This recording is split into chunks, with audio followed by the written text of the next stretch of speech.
Welcome to Super Agents Live. This is the one place where you can come and hear the most successful people in real estate. You'll hear how these super agents built their businesses, how they stay productive, and how they stay motivated. Who am I? My name's Toby Salgado, and I made my first million in real estate. And I'm your host for the next 30 minutes while we talk to yet another amazing real estate entrepreneur. Stay tuned. Let's go! Yeah! Hey everybody, what's up? I hope you are killing it wherever you are. Look, today's guest is an expert in persuasion. Persuasion is one of my favorite topics because every day in multiple ways we play persuasion games. Now, according to game theory, everything we do is an act of persuasion. We do this at work, we do it at home, we do it with our kids, we do it with our partners. For most of us, trying to get another to see the world as we see it is the most important thing. And that's never truer than in business. And it's whether it's on our Instagram feed or on our Facebook, we're always trying to persuade others to see the world, to see an incident, to see a situation or a fact as we see it or the way we want them to see it. Now, I've had a million people on this show talking about this topic, right? I've had two heads of the FBI hostage unit.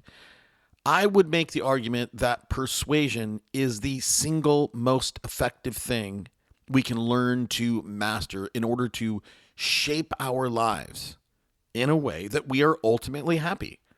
And persuasion, right, starts with our body, right? How we move, how we enter the room, how we hold ourselves, our facial expressions. It extends to our tonality, our pace of speech, and ends with the content we are delivering. And most people, right, they think that it's the content that people see. People don't, right? Being an effective persuasion person, persuasionist, right, is part illusionist, right? Delivering information on the left, but really delivering something else on the right. And I don't mean to make it a weird thing, but that's what we're trying to do. That is how we persuade people. Now, often we get into sales pitches, right? We deliver our pitch perfectly, we think, only to walk away with a blank contract. Why? Why didn't you just kill that thing, right? You thought you did great. You delivered everything exactly. Your CMA, right? You delivered everything that you thought mattered to the other person with perfectly. But you walked away with nothing. Why? Right? Effective persuasion is part psychology, part sociology. And to be effective, we need to understand both game theory and be able to be part illusionist, knowing what to reveal and when. Today, I have Stephen Ross on the show. And if you haven't heard our first interview a few years back, I would encourage you to go find it. I think it's episode number 276. And on that episode, we get into doublespeak and subtle words that can effectively put people into a more receiving state. We also talk about the power of touch, how to subtly touch people to, again, get people on our side. So anyhow, hey, let's get to this episode. I hope you guys love it. Today's episode is brought to you by Issue. We all have creative ideas, but how do you take your idea and then turn it into a digital asset? Issue helps creators, marketers, designers, and really anyone who wants to make content that stands out. Taking our ideas and transforming them into a marketing piece can be maddening. That's why teams have dedicated people doing nothing but creating and reformatting content. Issue solves all of that in an easy-to-use, make it once and distribute it everywhere tool. You can try it for free at issue.com. And if you want premium features like analytics or SEO to make your content more discoverable, you can get 50% off when you go to issue.com/podcast and use the promo code SUPERAGENTS. That's issue, ISSUU.com/podcast. Use the promo code SUPERAGENTS. We are also sponsored by My Radio Expert. If you want to supercharge your business, I mean, get a listing tomorrow kind of supercharge. The only way to reliably do that is radio. Yep, it is good old-fashioned get in your car radio. That's where people are getting their diet of politics and local news, and it's not Facebook. Trust me, I've been doing this for way too long. If you want to grow your business, you have to check out My Radio Expert. Fill out the getting started sheet, and you'll get a 30-minute consultation to find out if you're a good fit. Today on the show, today's guest is, I've talked to a lot of people on this show, and today's guest is one of the more fascinating characters that I've had on. He's had movies written about him. He is a master of persuasion. He's a trainer, he's a keynote speaker, he's an author. He does a little bit of everything. I'm thrilled to welcome Paul Ross. Hey, Paul, thanks for taking the time.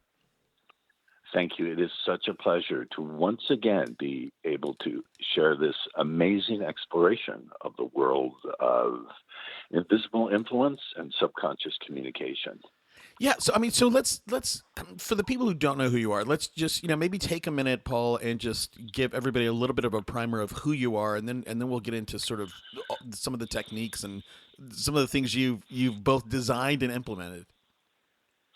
Sure. So I'm someone who was the grammar nerd in school. And let me unpack that. I don't know if you remember when you were a kid in elementary school and you had grammar class and you had to diagram sentences, the subject, the object, the verb, the noun, the adjective, the adverb. Do you remember that? I remember that, man. I remember in I loved it. Well, hold on a second. I'll tell you, for me, man, I remember in school you used to get there used to be like a form, and it'd have a sentence and it would say noun or adverb. And I think I always had a really good grasp on language, but I never knew what that was. I was like, adverb? I still don't know what an adverb is. Well, I do. And I actually loved it so much when they rang the recess bell. I sat there and did my own sentences. So I was always in love with language and its power to transform consciousness and to create states of consciousness in other people so they do what you want them to do and they're convinced it's their idea. Now, many people stop and at first think to themselves, that's manipulative. Well, you might think that. But in reality, manipulation and persuasion are quite a different ball of wax. And so when I was an adult, and this is something that I spring on host, and many people don't know about me, but I'll reveal it in an interesting way. When I was an adult, a young adult, I couldn't get a date to save my life. I couldn't get a woman in a woman's prison with a fistful of pardons. It was really bad. I was ugly and geeky and awkward and shy and filled with shame about myself. And I stumbled one day on a book about neurolinguistic programming. I won't get too deep and dive into NLP, but fundamentally, it's a model for communication and a model for looking at people who are excellent at communication and then copying what they do and teaching it to others. And the thing that interested me most about NLP is it modeled the founder of modern hypnosis, a guy who took hypnosis out of the world of swinging the watch and having people do tricks on stage and into the realm of deeply diving into your unconscious. Now, this man's name was Milton Erickson, and I immediately knew, wow, this is a way to solve my own problem, but also a way to communicate with women in a way that's emotionally evocative. And I began to get dates, and women were chasing after me. I thought, hey, I could stop working for other people as a paralegal for $15 an hour and create a career. So I wrote a nasty little book, the title of which I won't mention, and I built not only a career for myself, but I created an entire subculture. All over the world, there are these schools of pickup where their master, like schools of kung fu and karate and jiu-jitsu, their master claims that he can teach the students to be the best. Right. Are you getting this? No, listen, I got it. And I will tell you, right, and so that's a good primer. And, you actually created a movement. This is a while back, but you created a movement. A subculture. Right. So, more than a movement, a subculture.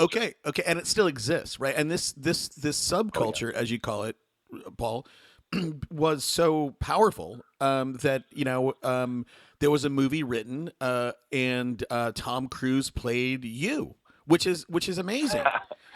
Well, Tom Cruise played a character I created called Ross Jeffries, and he didn't know that at the time. But yeah, Tom Cruise. And he played what Paul Thomas Anderson, the director and the writer of that film, helped him co-create, which was the character based on me. And I know this because Paul Thomas Anderson said so in creative screenwriting. He just made it very clear. He said so he named me by name. So yeah, I got that accolade. But so hold on. So let's talk about words, because this is what, this is your thing. So and a minute ago you said you loved words for the same reason that I love words, because I love words because unlike math, where there's a right or wrong answer, with words, if you know enough words and you're good at structuring an argument or a thesis or whatever you want to say it, you can move people's ideas. You can move people in the direction that you want them to move. Oh, yes. Right. Wow. Can you do so? and I will reveal you something. Will laugh. Well, hold on. Here's what I'll tell you about me. And when it comes to words, right, I have 2 degrees from UCSD. One is in sociology, and the other is in religious studies. And the reason why I chose those 2 is because I believed, right, going into college, I knew the power of words. And I figured if I could understand the mind well enough, the sociological, right, the cultural side of it, and then I could understand how people create giant movements, right? Fundamentally create cults, right? I figured if I could understand those 2 big ideas and mash them together, I could do the same thing. Now, it didn't work out that way, right? I've been able to use my words in business, but words are powerful. So, That's so funny. If I could interject, I've been accused of creating a cult. Right. I'm not surprised. And I said the difference is I don't get paid like a cult leader. And more importantly, I demand that my students question me and think outside the box of society. And I'm quite the contrarian. I, for example, teach that many of the things that we're taught in sales are actually counterproductive, but we'll get there. I'm glad you're also in love with language, that you, like me, are in love with it. Yeah, I love it, and I love what it can do, and I think that for me, I've been able to, and I am also contrarian, and I think those 2 things work well together, right? If you can use words and you know how to use words and structure ideas and arguments, and have a different, a baked in fundamental different point of view from the group. Right, that's how you move the group. If you know how to use words, but you're just part of the same group and you all think the same way, you're not going to be that powerful. Yep, I couldn't agree more. So, continuing with the history, if that's okay. Yeah. Yes. To connect the dots. So, what happened is around 2005, 2006, I started to get emails and communications from students who said, "Thank you. I met the woman of my dreams. Here's a picture of my kids. And by the way, I'm using your stuff for sales. I'm making tons of money." I thought, that's interesting. I've sort of been doing that, but not with deliberation or precision. Let's go into my mad scientist language lab and figure this out, which I began to do and beta tested it with some of my students. And I began to see some remarkable things and figure out some remarkable things. And if you think about it, seduction, dating, whatever you want to call it, is fundamentally the most important sale you ever make of your life. If you really think about it, you got to do your prospecting. You've got to create rapport, present your marketing plan, do your trial close, and then see if you can get repeat business and handle objections. So fundamentally, it's the same thing. I agree. And I think, the art of seduction happens everywhere and all the time and every day, right? Whether that is, seducing fundamentally, right? Your kid into doing his homework or eating his vegetables, or even, I think in a lot of ways, if we want to use that word seductive, right? I use that when I go to Starbucks, and it's amazing when I use it everywhere and people respond. And fundamentally, I get free stuff often, right? And not, and sometimes you just have to ask for it, but so let's say, let's both agree that we can use this method, right? This overall idea in every area of our life. And the people listening to this want to use this to increase their business, and they probably want to use it to, improve their relationship with their spouse, and they probably want to use some of these techniques if they're not married, or have a partner, to go out and find a partner, to open those doors and to develop something. This, I can tell you what I do is more than just a script. And I believe what you do is much more than just a script. Do you want to unpack that a little bit about, just the overall structure Well, of what I you do? do. Well, let me just give you some fundamental rules. Okay. And first and foremost, know where I'm coming from is I'm a contrarian. I look at what people assume is true, and I think to myself, what if that's not? What if it's different? For example, I teach, one of the things we're taught in sales is that we should always make the message clear.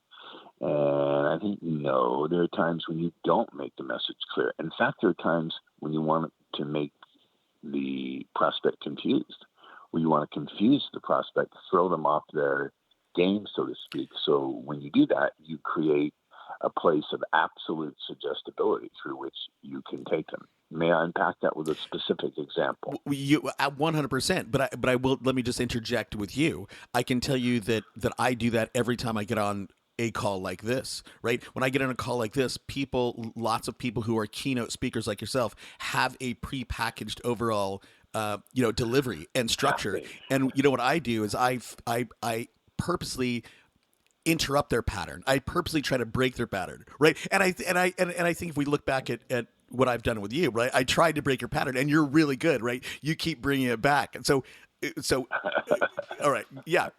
Let's talk about obscuring the message. Yeah, well, because I think sometimes what you need to do is confuse your prospect long enough to get them to have a new understanding that leads them in a better direction, a need direction, so they can feel that growing need to move forward with what it is you're going to drive them to. So, for example, let's say the prospect throws out an objection. I need more time to think it over. The standard thing to do is what they expect, is either to say, sure, here's my card, or to say, well, what would have to happen for you to feel comfortable to move forward right now? What concerns do I need to clear up? Which is fine. But I like to interrupt their pattern to sort of shock their conscious mind so their subconscious takes over. So when they say, I need more time to think it over, I'll say, that's great. Can I ask you, have you ever taken a long time to think something over and it still turned out to be a horrible decision? And that everyone's had that experience. So that immediately takes the objection. It shocks them. And you're not saying what that time is. I'm not saying, have you ever thought about buying a piece of real estate and you thought too long and you lost the opportunity? I'm not saying that. I'm letting them search their own memory by being vague and interrupting their patterns so they can understand it in their own way, but it matches what I want them to feel emotionally. So have you ever taken a long time to think something over and it still turned out to be a very bad decision? Mm-hmm. Maybe it's not about time, but about the clarity you need to recognize you can feel comfortable moving ahead. So thinking about it like that, what do we really need to clear out for you to see this is what you want to do? So this is all possible by not being clear and by confusing the prospect a little bit, which goes entirely against the grain of traditional sales teachings. Now, I'm not saying traditional sales is worthless. What I am saying is if you have a sales process that's working, it may not work so well anymore because your prospects have heard it before. Yeah. They're very sophisticated. They are distracted, but they're sophisticated too. And your competition is using it. So it's a matter then of who gets there first. And I don't like those odds. I'm with you. I agree. And just like salespeople have scripts and, and everybody is scripted, right? You drive up to the drive-through and they try to upsell you at the drive-through, right? That's all scripted. You go to Best Buy, right? Like we all know, every consumer knows, right? Okay, I'm gonna try to get upsold, or just sold in general. And so the salesperson has a script, or the front end person has a script, and then we as consumers end up developing our own scripts, our own objections. Yes. And I think what happens when I respond with my block, right, as a consumer or a prospect, my block of objections. I need more time, right? I don't make decisions of 1, 2, 3, right? And then you interrupt them or ask them a question like you just asked. Have you ever taken more time and come up with a worse result or still a poor result. That's something they've never considered, right? And then all of a sudden they want to reach back into their toolbox of objections, and they're like, I got nothing, right? And Exactly. And now I learned this dating. I'm sorry. Go ahead. No, go ahead. Go. Well, I learned it. I teach to my seduction students. I learned it early on. I would get this objection.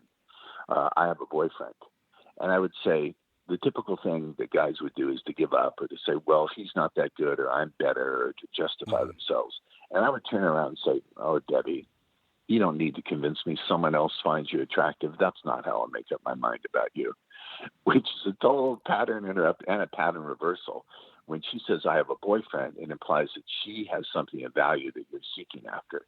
But when I said, you don't need to convince me someone else finds you attractive, the presupposition there is she's trying to convince me. Now, women listening to this are probably getting offended, but I want to encourage you, as for whatever mysterious reason you find that first response fading away, vanishing, disappearing, I'm not sure how quickly it can be replaced by curiosity as to how you could use this for yourself. Wait, Paul, say that one more time. So I'm not sure that I It was hypnotic. I can't repeat it. It's very vague. That's okay. Yeah. Well, so how do you, I know, again, you're a keynote speaker, you're an author. I mean, this is your life's work at some level, and, this is your purpose, right? What are some of the things that when it comes to NLP, right? I'll back up for a second, right? Or trying to, understand how to interrupt somebody's patterns and not do it in a way that people are going to get offended, and do it in a way that it's beneficial to both parties. That's a tall order, right? For a lot of people who are just going, oh, I'm just trying to figure out how to do sales right now, right? Or I'm trying to get better at my closing. How do people start, understanding some of the deep things that you teach? Right. Well, you have to understand the principles that power everything. First principle, and this is going to come as a good reframe for people. You're never selling a product or decision. You're never selling a product or service. You're always selling decisions and good feelings about decisions. Now, the corollary that comes out of that is your prospects don't know anymore how to make good decisions, or they don't know how to do it in the way they used to. They don't trust their ability, and they're too distracted. They have too many options. So they're unfocused, and they're also sophisticated enough. Here's the thing. They're both numbed out and dumbed down, but they're also more sophisticated. It's a paradox. So you have to be able to quickly capture their focus, capture their imagination. So the next principle that flows out of that is, what's important is, how do you create the states of consciousness? What states of mind do you want your prospect to be in when they receive your message? Can I give you a metaphor? Yeah, please. So this is not a trick question. It's an easy question to answer. I have a sheet of gold foil and a sheet of cardboard, and I want to conduct a current of electricity. Not a trick question. Which one of those two will conduct the electricity? The gold. Of course. We know this instinctively. So consider your prospect's frame of mind, their state of consciousness, their state of mind, as being like the conductive medium. If you don't do something to structure it, they're going to show up in the cardboard state of being unfocused, of being skeptical, probably being cynical, and most importantly, not trusting themselves. Listen carefully, people. This is important. You have to get know, like, and trust. In your traditional sales training, whatever you're doing, it's probably taught you that. But it's not enough. Nowadays, you have to get your prospect to convince themselves they can trust their own ability to make a good decision. It's not enough to get them to trust you. Now you have to create in them the belief that they can trust themselves. It's a whole new dimension, a new direction that you have to take your selling in. Because if you're not doing both, then you're leaving money on the table. Well, here's the thing. You cannot consciously, through facts, data, and figures, get them to trust themselves. You can't do it. Right. The only way you can get them to trust themselves is through subconscious communication, through using language in a way that gets them to presuppose on the unconscious level that they can trust themselves. It's the only way. You can't do it any other way. So if you're not doing that, you're losing sales, you're leaving money on the table. And I think a good example of this that again is a very common thing, and and I almost hate it. So if you buy something, let's say you buy a digital product, right? Digital content marketers are really good at this. You sign up for a seminar, right? And you get a message back, and it'll say, "Congratulations, right? You've made one of the best decisions of your life, right? This seminar could change your life, right?" From the first interaction I'm having with that seminar, right? Even though it's a static email, right? Like that conductiveness, they're already setting the table. They're already saying, "Okay, you've done a great job," right? Like, let's continue going. How does and I do think, Paul, that if we're going to do this, I think that conductiveness needs to be at the beginning of our interactions, right? It's not something that we can, right? It must be at the beginning. We must begin to set the stage of communicating them, or with their unconscious, right? Trying to bring that to the surface rather than their conscious static, toolbox full of objections. How do you do that in and I guess we can go back to your seduction, maybe how did you do that with women? God, maybe we shouldn't talk about this. I don't know. Yeah. I don't know that we should talk about that. Okay, let's skip that. In the context of sales. Okay. So very early on, I want to drop in suggestions that they can focus in and feel excited about what they're learning, and a great decision is going to be made. Now, I can't say it directly. If I said, Mrs. Prospect, in a moment, I'm going to give you suggestions that you're going to be totally focused on the sound of my voice, and only focus on the sound of my voice. And the more you listen, the more excited you'll get, the more you'll find on the unconscious level that you'll be imagining making a really great decision to buy with me today. I can't do that directly, but through the use of suggestion and vague language, I can do it quite quickly and quite easily. Now, what I'm about to say is going to sound like a mouthful of gibberish, but in fact, when you listen multiple times to the podcast and maybe write notes on it, you'll see it actually has a structure. So I would say something like this. If I'm in real estate or whatever it is, I might say, before we explore our marketing plan together today, I want to invite you to please share the questions that naturally arise when a great decision is being made. Because I don't know all the points you might stop and feel that growing excitement that lets you focus in on what it is we're going to be sharing. So let's get going. So you hear how I'm giving those suggestions. First of all, I'm implying we have a relationship. I'm saying before we explore our marketing plan together, those words are what I call implied relationship words. On the unconscious level, the unconscious mind says, "Oh yeah, we." That means we're on the same side of the table. Explore. Well, for every exploration, there must be a leader and therefore a follower. Right. So it's implying all these things. Implication and vagueness is very powerful. And then I say something along the lines of, I'm not sure all the places you'll focus in on that growing excitement. So I'm saying, I'm not sure.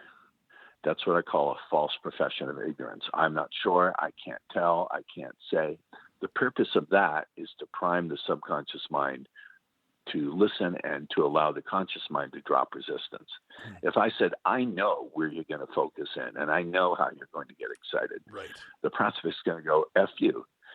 But when I say, I don't know, the prospect's conscious mind says, oh, okay, they're not going to force me. So that drops resistance. And then I leave a great suggestion. This suggestion will make you a lot of money. I didn't say great decision to hire me as your listing agent or a great decision to hire our firm. Too specific. I said a great decision is being made. Well, what decision? Made by whom? According to what criteria? Where? Why? I leave it blank. But based on the prior suggestions that they're focusing in and they can trust me because we have an implied relationship, based on those other suggestions, the unconscious mind will interpret it as a great decision to buy or a great decision to hire your firm or a great decision to sign you as the listing agent. So this is complex, but once you get the principles, it actually becomes easy. It's like learning a new language. You have to practice, but the rewards are worth the effort. I think so. I get it, and I love it, and I think. Look, tell me what you think about this, because if I was going to do that, and I was going to say, hey, Paul, as we go through this, as we explore this, this marketing plan, I would invite them. I would invite them to interrupt me, right? I would invite them, say, hey, please, as we go through this exploration, as thoughts come up into your mind, stop me. Right, I would invite them to really to partner with me, so that they don't stop and wait until I get done. Yeah, and that's something I say. I say, please, I just want to. Please feel free to share the questions, not ask. Right, share the questions. That's right. That naturally arise when a great decision is being made. So they will share the questions, but here's the cool thing: every time they share a question, it reinforces the chain of suggestions that went before it. So they will actually reinforce all of the suggestions you planted every time they do the behavior that you give them permission to do. It's called a posthypnotic. If you want me to get technical, it's called a posthypnotic feedforward loop.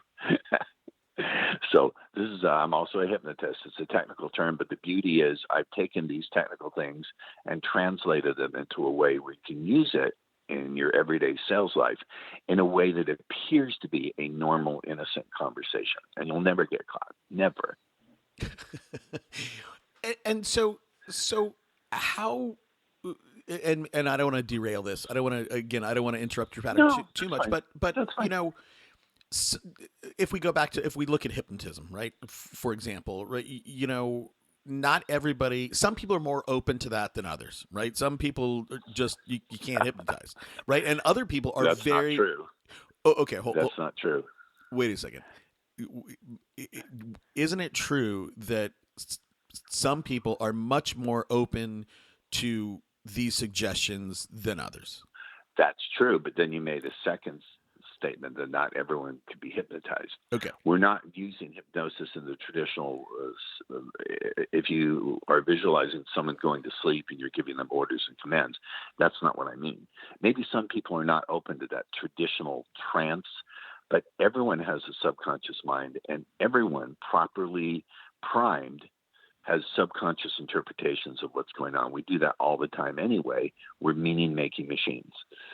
So yes, in the sense of a formal trance, not everyone can be hypnotized. And yes, some people are more suggestible and open to suggestion. But when I like the word trance, I like the word altered states and suggestibility. Everyone is suggestible. Everyone. Because everyone daydreams, everyone sleeps at night. We all have that mechanism. Everyone dreams at night, whether they remember it or not. We all have that mechanism of being subconsciously suggestible. We all do. Right. And I don't disagree with that. I guess here's where I was going with that, Paul, is as we sit down with people or interact with people, there's a bunch of different personality types. And, some people, I'm I do everything fast, right? So I think fast, I talk fast, I do everything fast. And sometimes my speed is honestly like a turnoff for people, because they're like, they think I don't know what they think, but some people just don't operate on my tempo. And I get that. And I do very well with people who can respond to my tempo and follow me along. And sometimes I will tell you, sometimes my own tempo and the way that I talk, right, structurally, sometimes that can be hypnotic to other people. But other times, right, people just go, whoa, whoa, whoa, I don't know what's going on. And I just bring that up to I guess introduce a different shade of how I'm doing my evil laugh.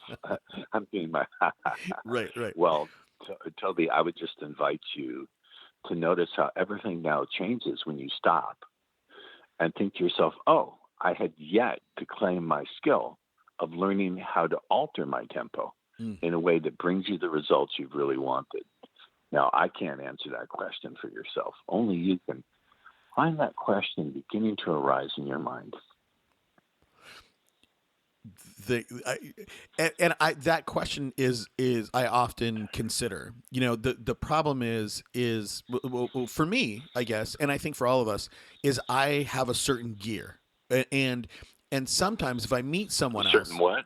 a certain gear, certain what? a gear, like you shift, right? First, second, third, right? I have a certain gear that is my natural gear. Now, if I meet someone, it may take me 30 seconds to recognize, wait a second, I need to downshift. I need to slow down for this person, That's right? awesome. So I'm able to shift and shimmy on the fly.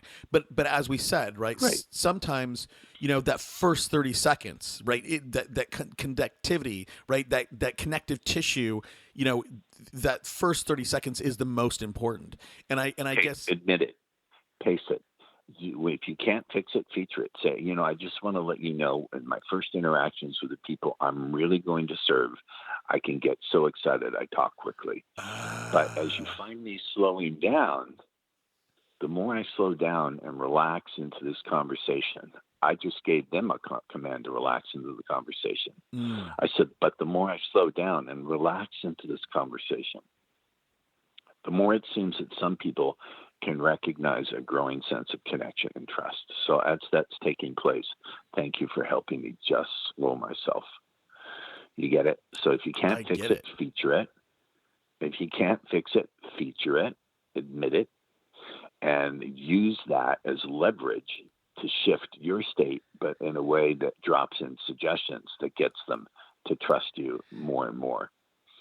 That, I will tell you, Paul, that alone, like everybody listening, like that is worth hundreds of thousands of dollars to everyone listening. I'm a coach. Listen, I'm a fantastic trainer and coach. Now, I only work with people who are already doing really well, who've found a sweet spot, but they know they can do a lot better with different kind of tools and with people who are crushing it, who are at the top of their game, but they're always looking for something better.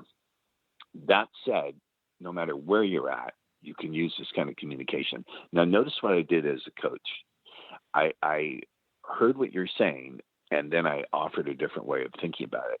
What I said is, so what you're saying is, what I did is I interrupted it. You presented it as a problem.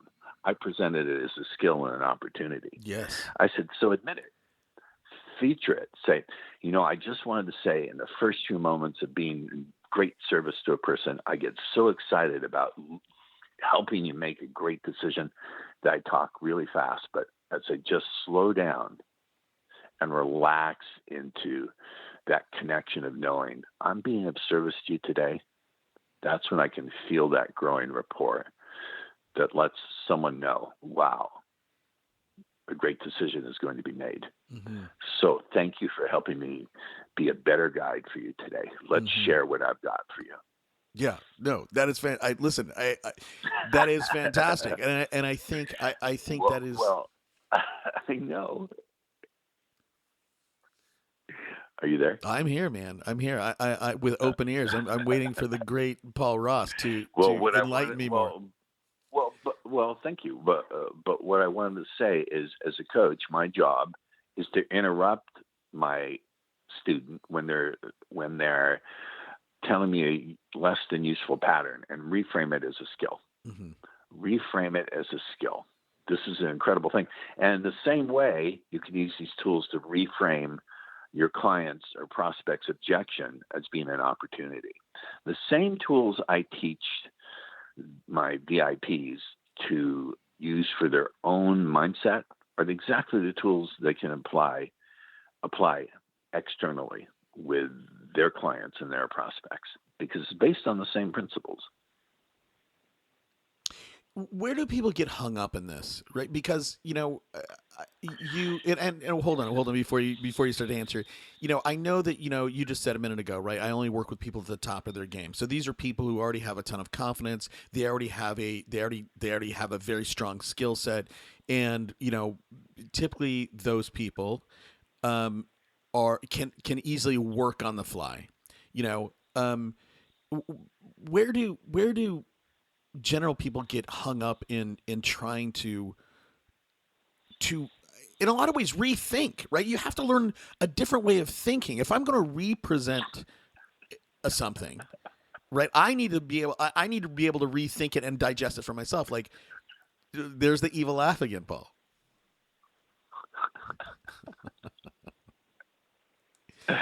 Because listen, even the most successful people have that hunger to do even better. And they recognize now, even as they're listening, that in order to do that, they have to have a new way of thinking and a new set of tools. And let me correct what I said. I work with people who are successful and have found a sweet spot, but know there's a lot more to do. And also people who are highly successful want to crush their best day. And quite frankly, a lot of them want to crush their competition. It's not enough to crush their best. They want to hear their competition's bones just breaking and the weeping and wailing of their descendants. That's funny. But even the most successful, I have someone who, a VIP client, who actually was a podcast host. Based on my appearance, he hired me as a coach for him. So he does real estate syndication. He puts together pools of investors, and they buy very expensive, very high value properties, and they pool the money that comes in. In any case, he was starting out on his own. He left the partnership he was working with, and he had some trepidation. He was very high performing, but he had some real fear and trepidation about being out on his own, and he had some limiting beliefs. Even the most successful people have limiting beliefs. I've done talks in front of people who are real heavy hitters. I've said, how many here, raise your hand if you have self-doubting thoughts every day? Every hand goes up. Mm-hmm. How many here shame themselves from time to time? Every hand goes up. How many here have had fear of failure or growing outside your comfort zone? Every hand goes up. I don't care how successful people are, in the sense that I care, but I also know that everyone has those things. And so many successful people have imposter syndrome.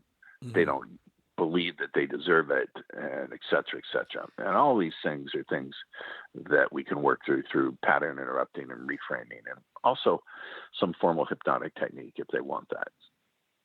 Well, and I think we all have those things, you know, if we're honest about ourselves, right? Like, you know, if you achieve a decent amount of success, you do have imposter syndrome, right? You know, if you achieve a certain amount of success, you know, you all those things you said, you know, I think, you know, not everybody after they achieve a good amount of success has enough humility sometimes to recognize those things, because, and I can tell you that I've been guilty of that, you know, because I felt like if I felt like being humble and admitting to some of my internal fears, I was very fearful that I would give in to them, right? I felt like I had to deny that they existed, you know, so that I didn't look at them so deeply that I fell into them.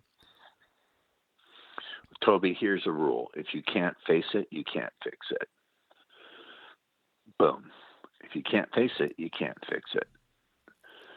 End of story. Right. So that's what I tell people, and it's true. I agree. It's a lot like managing your business, right? You know, if you can't measure it, you can never manage it, right? It's correct. The same thing. So what how do you, I guess, like, how do you spend your days, right? So I mean, do you go around just fundamentally hypnotizing people and, you know, getting the best parking spot, you know, and, you know, and getting ahead of the line? No, could. No. I don't. No, not necessarily. If you're asking me, I spend my days doing the best I can to learn and improve my skills, but also to be service-minded and impact-driven. I have someone who's coaching me on structuring and branding, and she works with people who are service-minded and impact-driven. So that's what I like to do. I like to expand my knowledge. I do work with a lot of people. I'm constantly working on creating. I'm restlessly creative. I can't not create. I'm working on something now that will combine interrogation techniques with the power of this invisible influence and subconscious languaging, and it's all really great stuff. And Paul, then yes. No, I was just gonna say, I mean, I think the path that you're on is the path that, you know, I think we have, you're more successful because you've got a movie. But listen, I've had two of the. I know. Sorry, I shouldn't say that. Okay, but listen, I've had two of the FBI heads of the hostage units on this show. Some of that have gone on to be build very, very big brands. Because how do you take interrogation techniques, right, and then persuasion techniques, and then get people to do what you want them to do, right, and not in an evil way. But just move people to where that it's the best, or you believe it's the best, place or position for them. And I don't know that there's. I think that there's tips and tricks and things that we could all learn, but I don't know that there's an exact formula for everybody. And I think you would agree with that. I think the most important thing, and we only have like 10 minutes left, which sucks, but it's fine.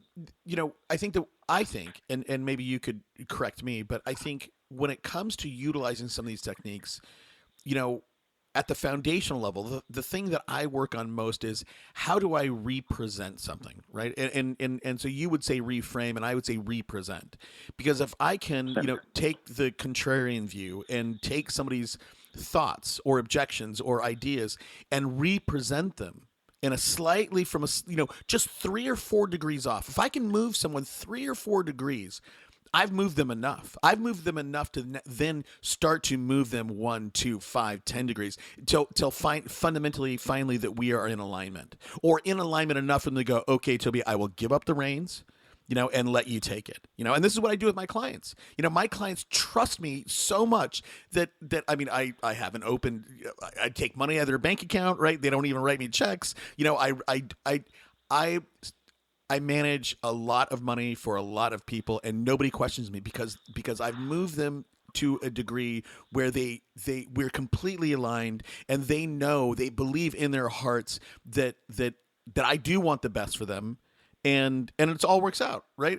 For both of us.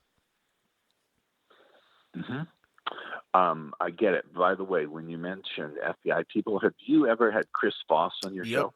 He's I will tell you, phenomenal. Yeah. Hold on. Wait a second. Wait a second. Is managing his courses. I'm gonna talk crap a little bit about Chris Voss right now. At some level. Chris Voss is a great guy. He is phenomenally difficult to interview. Phenomenally difficult. Really? Yes, absolutely. And I've listened to some of his other interviews with and I was like, man, why am I having such a tough time with this guy, right? And then I hear him on Armchair Expert with Dax, right? Dax Shepard's easygoing guy. And I'm like, Dax is having a hard time with this guy too, and some people, whatever. So yes, I've had Chris on, I've had his predecessor on, but challenging. I love his stuff. Challenging guy because and maybe he's just so baked into his role of not giving up information and only giving up information that is asked of him. I like these. You and I have these conversations, right? I love these interviews where it's a back and forth between you and I. It's really difficult when it becomes question and answer, question and answer, question and answer. I don't have 50 questions. Okay, all right. I just thought, I love this book and want to give props. And my friend Michelle manages was managing some of his show. Well, she's done phenomenal because he's got a very large platform. She's a genius. All right, man. So look, look, here's what I ask most guests, and I'll ask you the same thing. If we want to get better at some of these things that you're talking about today, and I have $25, I can only buy one book. What book should I go buy right now? Well, you don't have to buy a book. I have something for free that everyone can get that will get them well on the way to getting there. Okay. What's the link? So here, it's not a link. Okay. It's a text. So text the word compel. That's one L. To 411-321. That's the word compel. To 411-321. You can put it in all caps. And you will receive the power of invisible influence and some other resources so you can massively increase your sales. And you do that by leveraging the power of subconscious persuasion. If you're outside of Canada or the U.S., you can text +1 909 741 1321. And this is part of this is, I mean, this is new for you. This is great. Like, so this is one of those things where you're priming the pump. I'm giving you something for free. You're building a list. So okay. It's great stuff too. It's great. I encourage you to do it. It's I'm going to really do good it. stuff. I labored over this. I am absolutely going to read it for sure. I will do it. I'm going to text as soon as we get off the phone. I'm going to text it. How do you spend your days, right? How do you with your well, hold on a second, because a guy like you and a guy like me, like I'm certainly a business guy, but the reason why I do well is because I think all successful business people are creators, right? They're artists to some degree. They just have my landscape, my canvas happens to be companies, so I'm always in the act of creating something, and you said you are too. So, how do you spend a typical day? I create. I spend time working on courses. I network. I work on joint ventures with people. I do these interviews, which I love. I teach. I love bringing in VIP clients, which I love it with all my heart. I don't do this too much anymore, but I had a VIP client for his dating life, and I did a tremendous hypnosis session. I hang out with my lovely lady, or ladies plural, depending on what I feel like. And I worship, adore, and am a slave to my kitty cats. I do whatever they tell me to. They're my babies. You are funny. I love my friends. Every 5 or 6 weeks, I shoot up to LA to see my family, who I'm in love with and who I miss all the time. And I'll tell you, what I'll say to you is, if people can take some of these techniques or learn some of these techniques that you've shared today, number one, but two, approach life the way that you just explained that you're approaching life with. You're approaching life with love. You're approaching life with passion. You're approaching life with purpose. I mean, if that is the holy grail, right? If we can have purpose and love, and this is how we're going through the world. And then we happen to have these tools that we can move people in a direction that is not only the best thing for them, but also that we benefit, the world would be perfect. The world would be great. Well, I think the world is always spinning. Human beings are always going to be in conflict with themselves and each other, but certainly be a better world. And there's one more thing I live by. You're perfectly, absolutely right on with my values, but I also value precision. Love and compassion and service without precision is just going all over the place. I believe in compassionate precision and precision that's compassionate. You have to be precise. What do you mean? I value precision in words. Well, if I want to help someone, but I'm not precise in my guidance, then that's nice. We've had a nice connection, and maybe they feel better, but it's not driving them where they want to go. If I'm not precise with my goals, I'm still not getting where I want to go. If I'm not precise with my practices, it's still wishful thinking. So I also believe in precision. I value precision.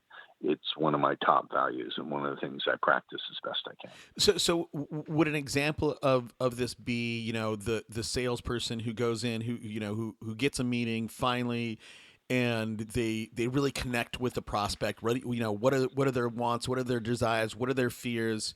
And they drive all that out, and then at the end fail to ask for the contract. Right? Is that an idea? That's one. Yeah, they're not. They're. One of my great mentors, Richard Bandler, a co-founder of NLP, taught something I'll never forget. He said, "You can be thorough without being serious." And so I believe in being thorough, but I say I keep my frame uninvested and process oriented, and wield the twin swords of humor and outcome independence. That's one of my daily affirmations and nightly affirmations. So I keep my frame process-oriented and uninvested, and wield the twin swords of humor and outcome independence. Yeah. And so I believe being precise, but with a sense of humor, a sense of fun, because ultimately we're all going in the box or in the ground, or I personally want to be blown up. I want explosives strapped. I told my nephews, strap explosive to me, and you all hold the plunger and blow your uncle sky high. Dude, we should just prop your corpse up and just take 50 calibers to it. Plop, plop, plop. Boom, boom, man. People are going to hate. My nephew said, "We don't know that we can do that, Unc." Right. Well, not in California. I mean, go to the Nevada desert. Yeah, and I love this. outcome independent, right? And by the way, when we get off this, I'll listen to this back, and I'm gonna maybe take your affirmation there, because I think approaching life and our day and everything we do, being outcome independent, right? Knowing the direction I'm heading toward, but this has helped me so much on specific things not to get frustrated, because sometimes I get so fixated on outcome A that if it's slightly off of outcome A, maybe it's A minus, right, or B plus, right, it's slightly off, I can get frustrated, and I strive to become or to approach the world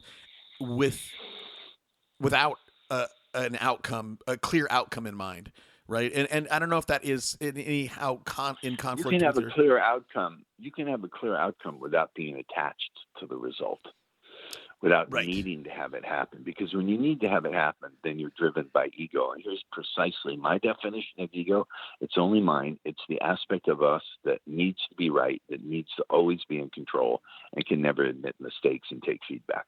So, and is rigid and can't move in flexible directions. So when you're over focused on the outcome, when you're over attached to it, that's what comes up, and that will blind you from learning. And learning is so crucial to enjoying life and progressing.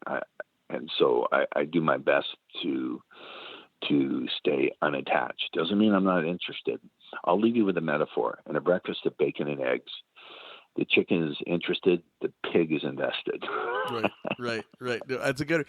If you have a few more minutes, does ego in your method, like for your method to work at its best, at its peak, should we be devoid of ego as much as possible? Or But again, hear my definition. Okay. Ego is so poorly defined. Do we mean Sigmund Freud's definition of ego, id, superego, for which there's no scientific proof? That's all his map and model. No one's ever been able to identify where in the brain they find it. I'm talking about psychological tendencies, what the yoga tradition calls samskara, or the Buddhist tradition as well.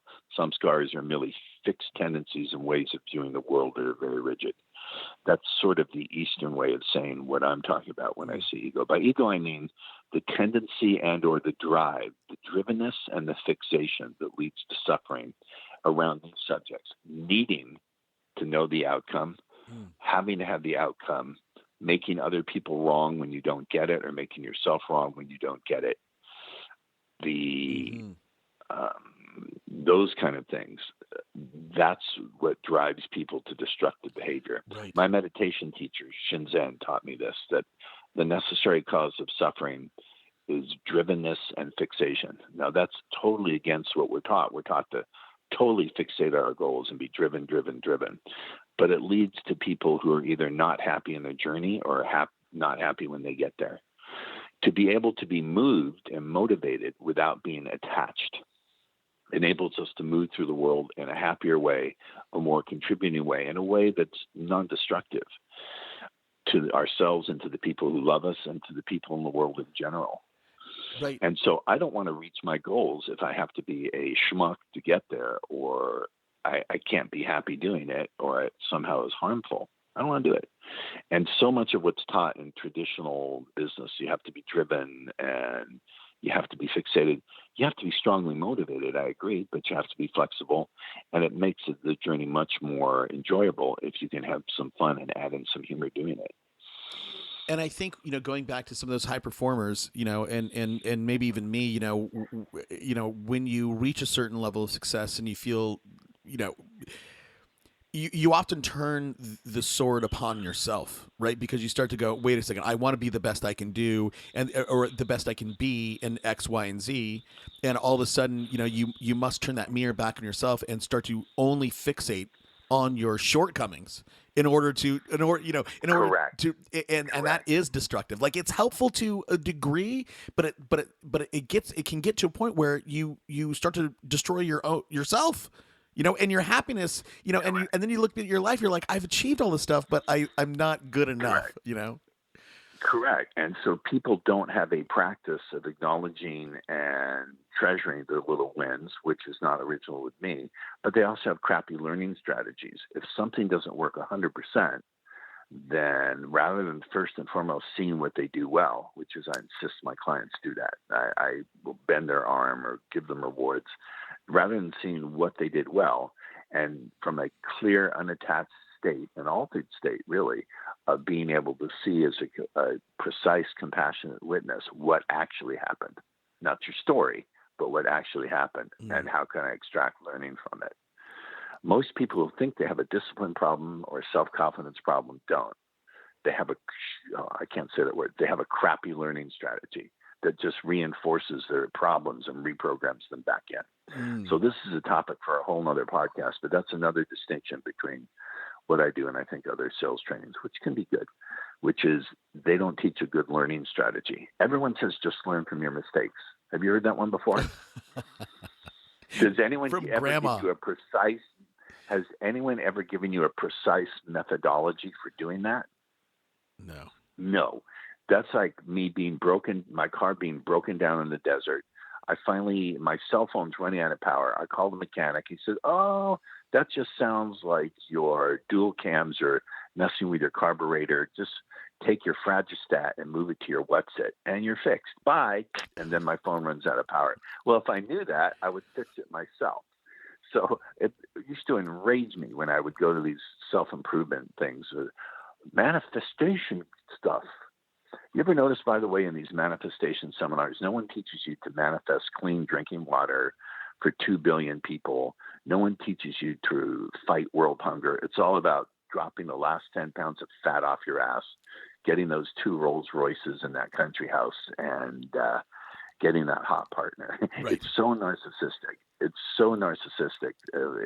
Our whole culture is steeped in that culture of narcissism and entitlement. The ultimate entitlement is the universe owes you whatever you want just by wishing for it. Well, yeah. I mean, and I think we worship that at some level, right? I think I have younger kids, and everybody wants to be. I think I read this or heard this recently. There's a poll went out to a bunch of Gen Zs, and like 60 something percent, like a giant percent, wanted to be influencers, right? These people want to get paid to have other people watch them go through their life, right? Like that is the highest level of narcissism. It's so ridiculous. Listen, when I was born in 1958, when I was a child and an adolescent, we were just taught by my parents to do my best. They were middle-class people. They were happy to have a house and roof over our head and a car and some occasional vacations, and that was fine. Now everyone needs to be a famous TV star with millions in their pocket and keep their bodies looking hot and young. And it's really, I think it's ludicrous when you can look at it from the outside. And wow, I love this discussion. We're ranging far and wide now into sociology.